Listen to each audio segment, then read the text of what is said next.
Good morning, Coalition of Concerned Republicans. It's great to have you guys with us here this morning. My name is Mike Levine. Today's broadcast will include my good friend and colleague, Chuck Benoit. I am your citizens lobbyist, the guy that defends you against the overreach of government at every level. This is a very interesting day that we have here today. This is Tuesday, June the 9th, 2026. And the qualifying period began yesterday for the 2026 election.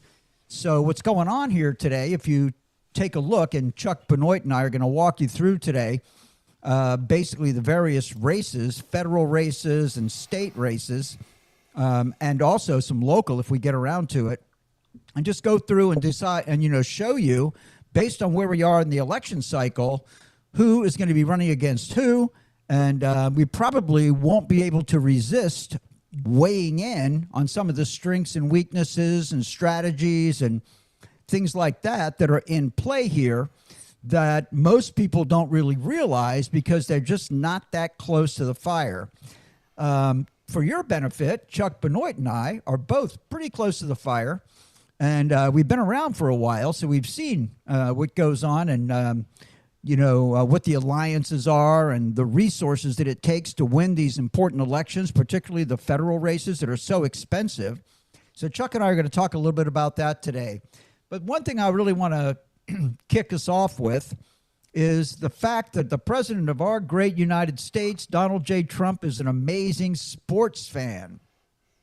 So President Trump was flying on Air Force One, and a reporter, knowing that Trump is a big sports fan, asked President Trump what he thought about the movement in the Major League Baseball to implement salary caps and floors. So I'm going to ask Chuck to play the little video right now to get President Trump's response to whether salary caps and floors are good for Major League Baseball. Chuck, can you run that video for me? Mr. President, what do you think about Major League Baseball owners pushing for a salary cap? Do you think it's time for baseball to have a salary cap? Don't they sort of have one? Don't they? It's a luxury tax threshold, but the teams that have the money are willing to spend it. Well, if you don't have a salary cap, you don't have a sport because they can't help themselves. In sports, they can't help themselves. Football has a salary cap. Every major professional league except Major League Baseball in America. They should have done it a long time ago. I know so much about sports. They should have done it a long time ago. We're trying to help save college sports because they got some rulings that really essentially destroyed college sports. And we're working with Randy Levine and Nick Saban and some great people on trying to save it because it's so horrible. What do you think could happen if this NIL just gets completely out of control and nobody checks it? Well, I think what's going to happen if you don't have what they're trying to do now, that's sort of a cap in a certain way. If you don't have that, you really have a problem. And not only college sports, colleges, where you see where Penn State lost $500 million, where a certain school that I like very much in Florida, they lose $500 million. You can't have that.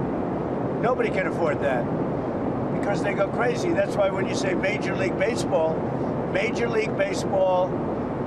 it's shocking, frankly, that they didn't put a cap on many years ago.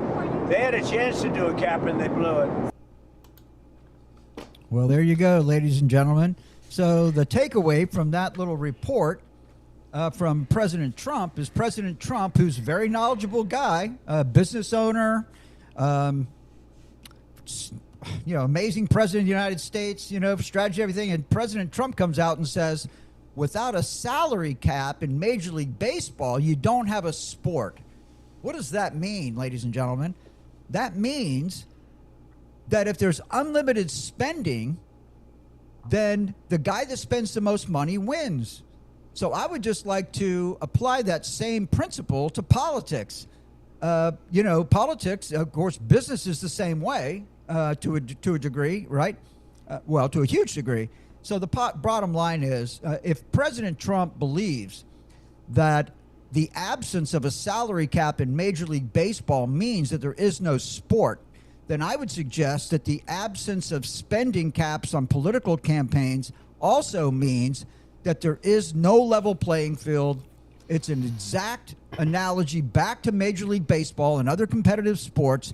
So if there is no campaign finance reform, and if there is no cap on how much money can be spent in political campaigns, then really and truly the idea of representation, Republican-style representation in the United States of America is just declared dead, according to the words of our great president, who everybody on, well, I shouldn't say everybody on my side of the aisle, there's a lot going on with that right now, but certainly President Trump, I love President Trump. I believe in President Trump. I don't give President Trump carte blanche. He is human. He does make mistakes, etc. But overall, for me personally, I'm a huge Trump supporter, and it's going to take quite a bit to knock me off of my platform there.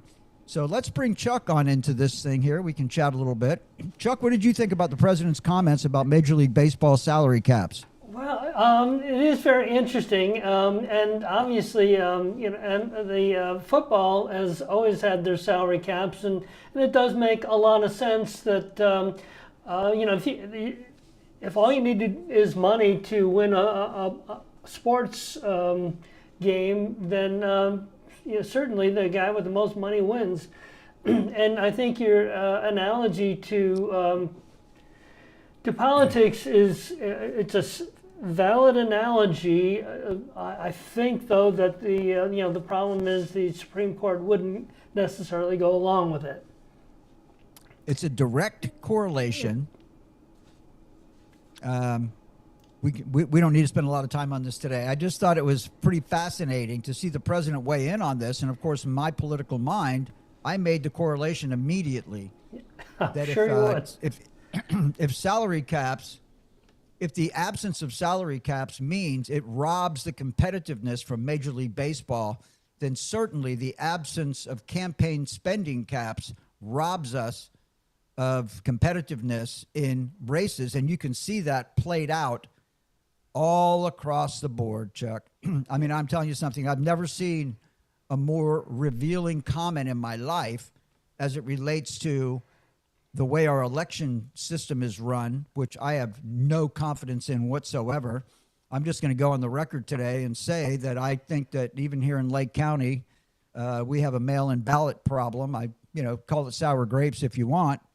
But again, I don't believe that the people serving us here in Lake County are necessarily the choice of voters. It's just that, when you pile on with the State House Political Committee and the State Senate Political Committee, and then the National Republican Senator Committee, and of course everything that happens on the Republican side is duplicated on the Democrat side. So I don't believe these elections. I would run again, to be honest. I would be filing this week to run for HD 26 because I don't believe that our state rep, Nan Cobb, is popular with the citizens of her district. She certainly does nothing to support the interests of the people in her district. She knows that growth management is the number one issue in HD 26, yet she sides with the oppressor in Tallahassee. So I believe that if everything was equal and Alan Hayes would count the votes fairly and would not use mail-in ballots to defeat his friend Nan Cobb, or you can use it again in any other race too. I personally believe that it would be a much different situation, but, based on my personal financial situation, I just really can't afford to get involved in that when we don't have a level playing field, as President Trump just indicated. Of course, now that Nan is elected, then, of course, all the special interests will pile on. They've got postcards against me printed and ready to go. So as soon as I dropped into the race, they'd be dumping mail into mailboxes, which I can handle that, right? It's not a problem for me. It's really the money and the counting of the votes that keeps me out. And I just want you to know that I'm one of those people who would love to run. I'd love to get your budgets under control for you.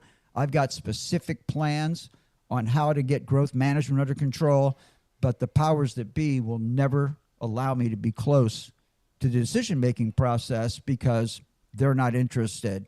So that's that. And now let's get into what's going on with this qualifying week, Chuck. Is it possible, Chuck, for you just to Let's start off with the United States Senate. Can you do that? Can you go to the Division of Elections website and just put up the candidates for the United States Senate? We have And keep them in right mind, here. Chuck, if there's a tab there on your computer, that if you can sort those candidates by political party, and if you can see on the right-hand side there, you can sort. Is that true? You've got a little sort button? Boy. Well, Okay, you don't have to do it, but it does make it easier to analyze if you can just sort the candidates out by the political party, and that is a feature on that site. Oh, it's above, Chuck. Again, I don't want to spend a lot of time hunting okay. for it. Yeah. So basically what's going on here is in the United States Senate, really, you've got Chris Gleason running against Ashley Moody for the Florida Senate. And, of course, Ashley Moody was appointed by Ron DeSantis after being the Attorney General here in the state of Florida. So I just challenge people watching this broadcast today to go do some research if you have to. But take a look and see, what did Ashley Moody, perfectly nice lady, her father was a judge, so she's been involved in politics her entire life. She was hand-selected by Ron DeSantis to be our state senator, and now she runs with the benefit of incumbency. Or you have a choice. You can vote for Chris Gleason, who fought for years at a very sophisticated level on election reform, which is not popular among the establishment. We'll get more deeply into that as we go through the various races today. But Chris Gleason is a very accomplished data analyst, which helps in so many other things as it relates to decision making. And if you take a look at what Ashley Moody did as our Attorney General, I don't see anything noteworthy about her performance as Attorney General, but of course that doesn't prevent her from getting nominated to the getting appointed by Governor DeSantis to the Florida Senate. So, and again, here we go. We're going to factor in the money, and you can say that basically Chris Gleason has a very steep hill to climb because Ashley Moody comes into this race with, I would suggest, nearly unlimited funds, and Chris Gleason is struggling to rub nickels together. So, you know, I challenge you to do your research on this race, determine whether you like Ashley Moody or Chris Gleason, and then, you know, make your decision. So how about that, Chuck? Any comments on that? You know better than me regarding these people, but there's also two more Republicans down here at the bottom here, Ernie Rivera and Neelam Perry. Okay, which we've never heard of either one of them. Right. Chris Gleason has run for public, and I'm not here campaigning for Chris Gleason, don't get me wrong, but I'm just kind of laying out, you know, the playing field here. And Chris Gleason's been involved in politics, you know, obviously not at the state level across the state. He has been, but most people don't know it because he doesn't. His name recognition doesn't cross all the counties, so he has some work to do. But he's been out campaigning for quite a while, and we'll just see what happens there. I would suggest that, you know, the probable winner is probably Ashley Moody, and whether that's good for the United States of America and the state of Florida, that's another question. So let's move on. Let's go into some of these congressional races, Chuck, and let's pick the ones. Have you highlighted the ones we're most interested in there? Well, what they have is each district is going from white to blue. Yeah, got it. So, you know, around us we have 6 and 11. So, right. Yeah, let's work on 6 and 11. We'll take them in numerical order. So why don't you read out the Republicans that are running in District 6, Chuck? okay, we start out with Aaron Baker, Okay. Dan Bilzerian, Right. Alexandra Van Cleef, Okay.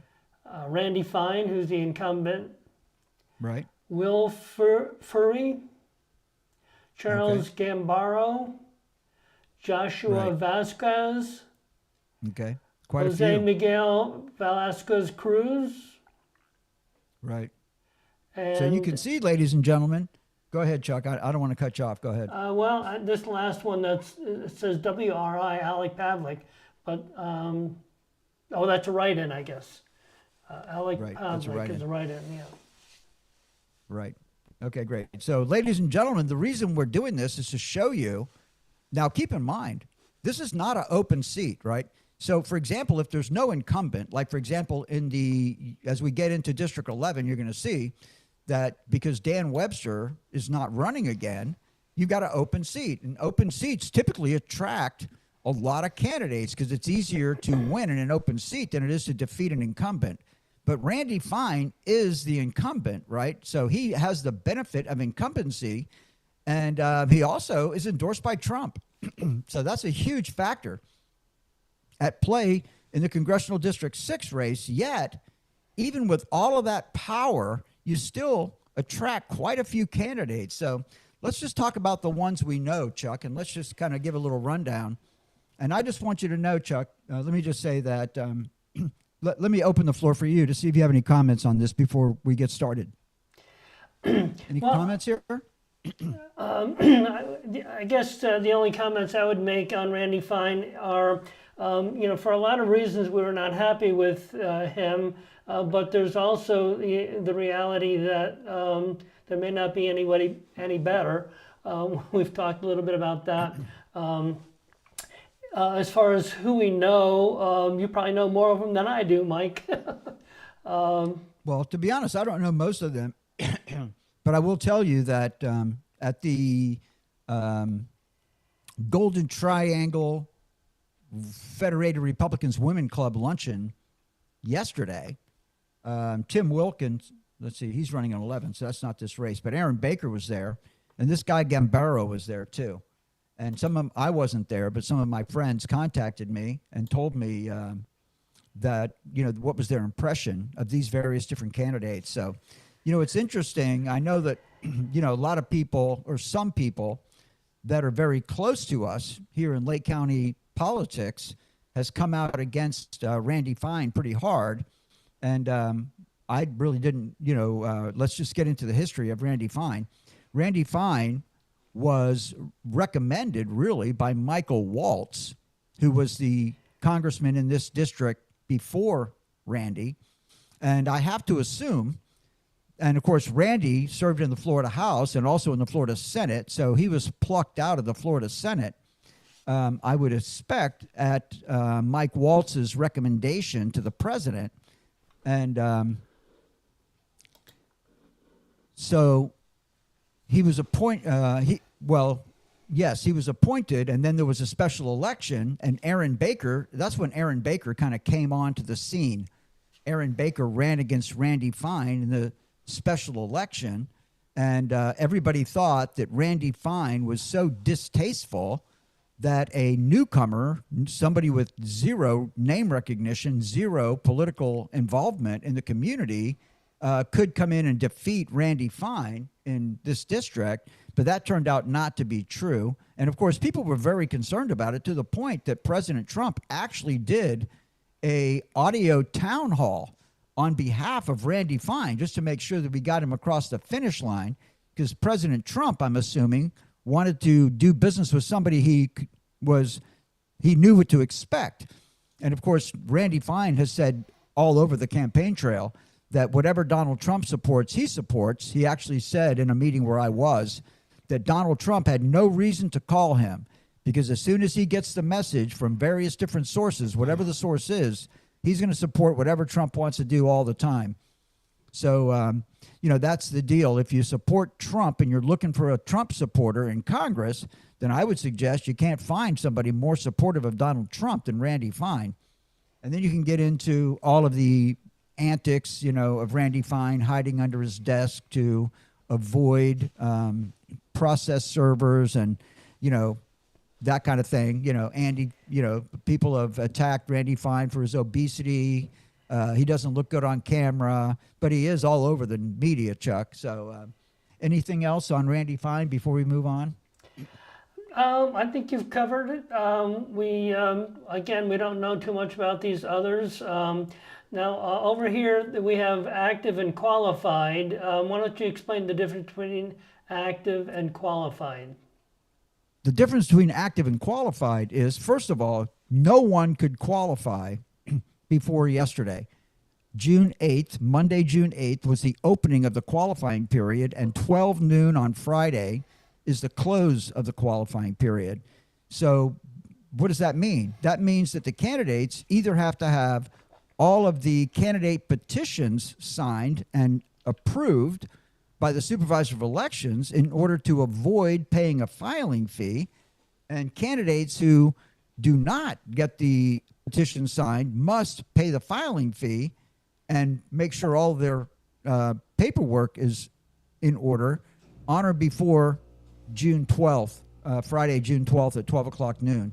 So the people that is, when you see somebody and it says that they're qualified, that means they've either gotten their petitions approved or they've paid the filing fee, Chuck. The other ones that are listed as active, they still have a few days to check in and either produce the candidate petitions or pay the filing fee, Chuck. Here we go. Let's drop down to 11. We have, again, several Republicans, starting with Kerry Baker, Chanel Chrisette Barnes, Yvette Palomo, Nizam Razak, Anthony Sabatini, Ryan Lee Smith, Tim Wilkins, and Mike Wilnow. A lot of Republicans looking for that 11th seat. That's an open seat, right? So that's Right. another thing that attracts people to the race. I would suggest that if Dan Webster did not state that he's not running again, I would suggest even Anthony Sabatini wouldn't be in the race. Okay, Anthony Sabatini's pretty happy with his county commission seat. So if he had to run against Dan Webster, then Anthony would not be in the race. Okay, so and here in Lake County, we've got this young man by the name of Michael Wilnow, who's been on the campaign trail for over a year. He's hooked up with Aaron Baker, who's running in District 6, and they've been kind of had a little alliance, or because they're both kind of newcomers and underdogs, so they kind of hitch their wagons to each other. But I think that now that we're coming into this qualifying period, I think Michael Wilnow didn't really anticipate having this much competition. So, you can get into, obviously Kerry Baker served 8 years in the Florida House and termed out. Then he served 8 years in the Florida Senate and termed out. Then he got elected to the board of the property appraiser in Lake County. I'm going to say that was that 2012? No, probably 2014. So 18, 22, 26. Yeah. Yep. So I would say 2014, Kerry got elected to the property appraiser's job.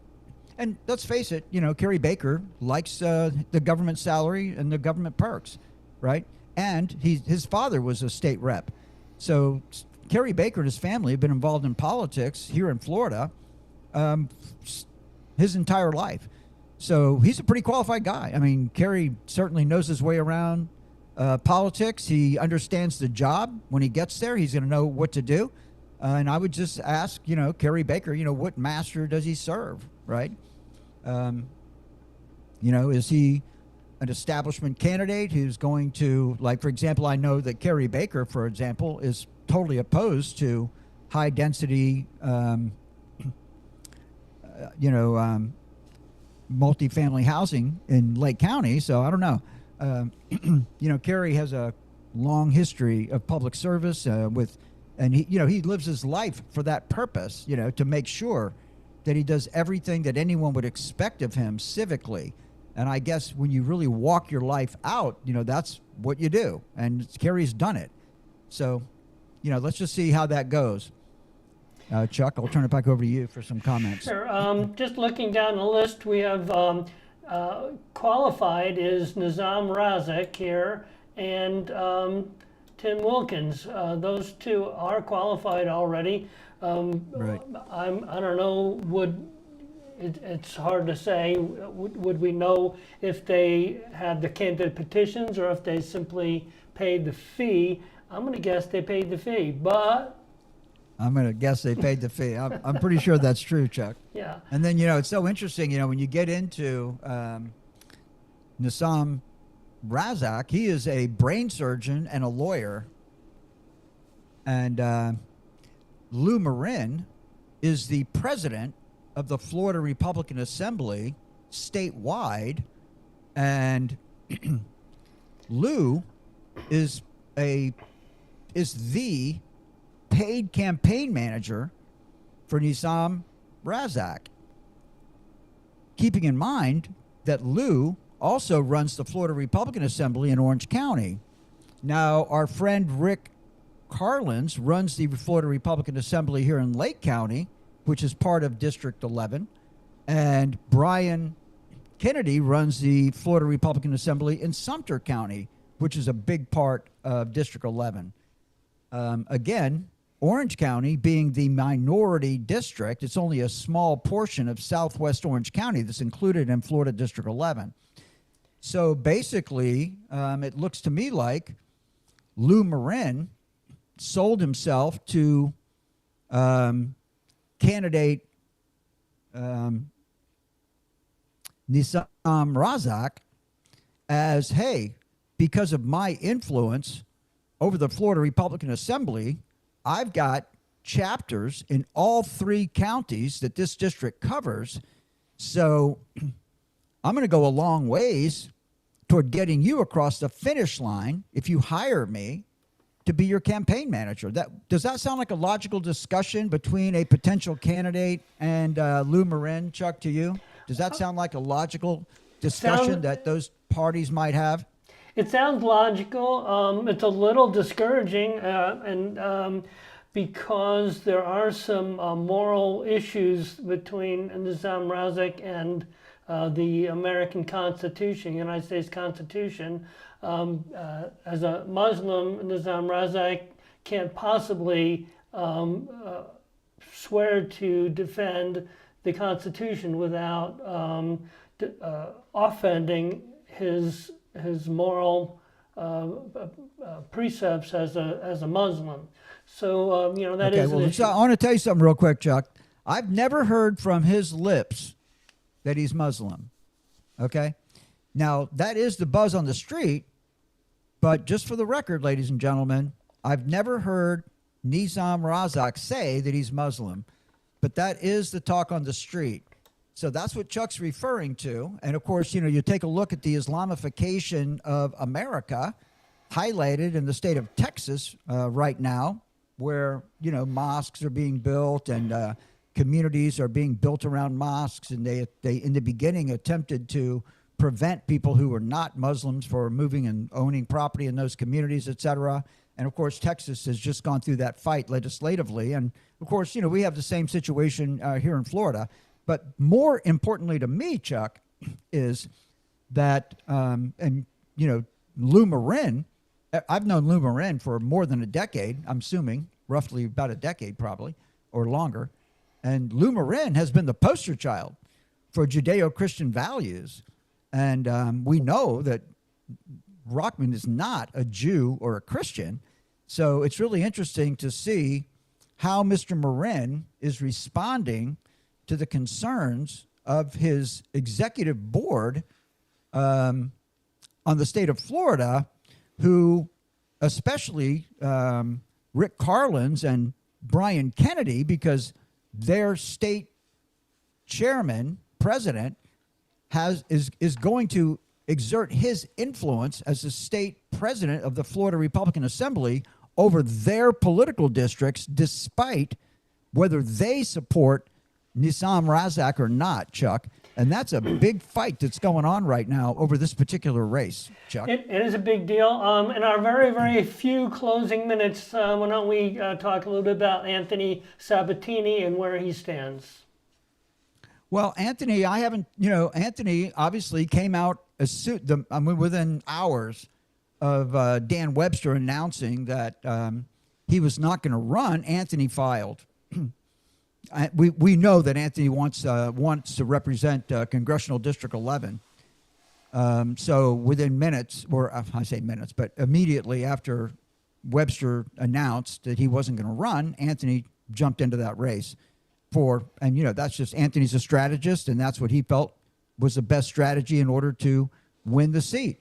So that's that. Anthony is well known across really the country, if you really want to get into it, but certainly across the state of Florida, and intensely has intense name recognition across that southwestern portion of Orange County, all of Lake County. Obviously, he's a sitting county commissioner in Lake County, and Sumter County, where he's done a ton of business, a ton of politics over the years. So, that's that. Anthony wants that seat, and it's just really very interesting. Anthony and Kerry Baker have been very close allies over the last few years in particular, but I know that Anthony considers Kerry Baker to be his mentor, his political mentor.